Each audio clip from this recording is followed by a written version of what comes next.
Well, November seems a long way off, but campaigns for the midterm elections are already well underway. The GOP is looking to take advantage of the botched rollout of Obamacare and the president's low approval ratings to try to win enough seats from the Democrats to take back the Senate. Democrats have 21 Senate spots open, 7 seats in states that Mitt Romney actually carried in 2012. The GOP, 15, only one of them in a state carried by President Obama in 2012. So it looks like advantage goes to the Republicans here. Can they take back control of the Senate? Joining me now to talk about that possibility, South Dakota Senator John Thune. He's a member of the Senate Finance Committee and chairman of the Senate Republican Conference, which makes him the number 3 Republican in the U.S. Senate. Senator Thune, it's good of you to be with us today. Good afternoon, John. Having heard the president's State of the Union address last night, are you optimistic or pessimistic about what it means for your party's chances come November? John, I thought what was ironic about the president's speech last night is that it was 45 minutes into it before he even mentioned his signature law, Obamacare. And when he did, he didn't talk at all about the pain that he's causing millions of Americans across this country.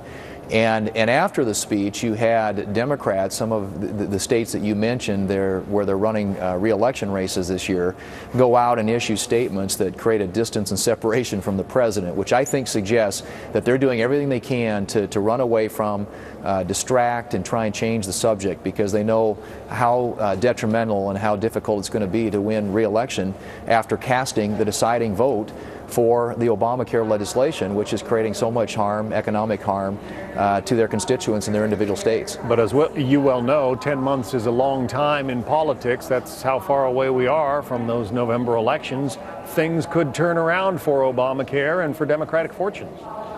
You know, that's possible, and of course, you know, we obviously would love to see the president come to us and want to work with us on some things that we think would improve the economy, create jobs, and just the overall state of the economy, which I think people are very skeptical about right now.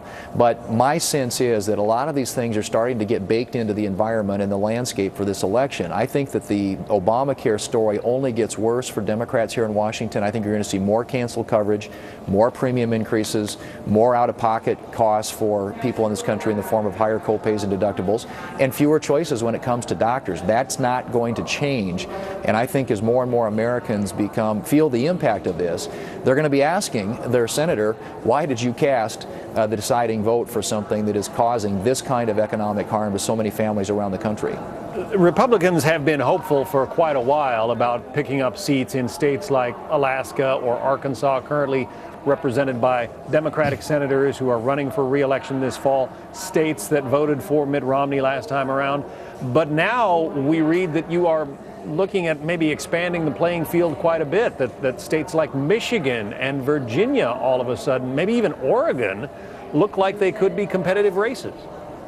I think, John, as the year plays out, you know, a lot of things, as you said, things can change. There are certain issues that have a short shelf life in politics.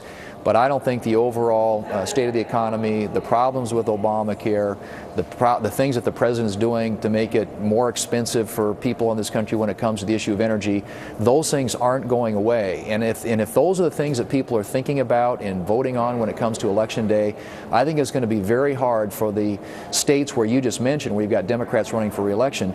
But I also think that the board does expand dramatically, because there are a lot of other states that could come into play when you're talking about those types of issues, and the Democrats here in the Senate and the president being responsible for the policies that have created these kinds of economic results for a lot of people in all these states. It is good to talk politics with you, Senator John Thune of South Dakota. Pardon me. Thanks, John. Thank That's you. all right.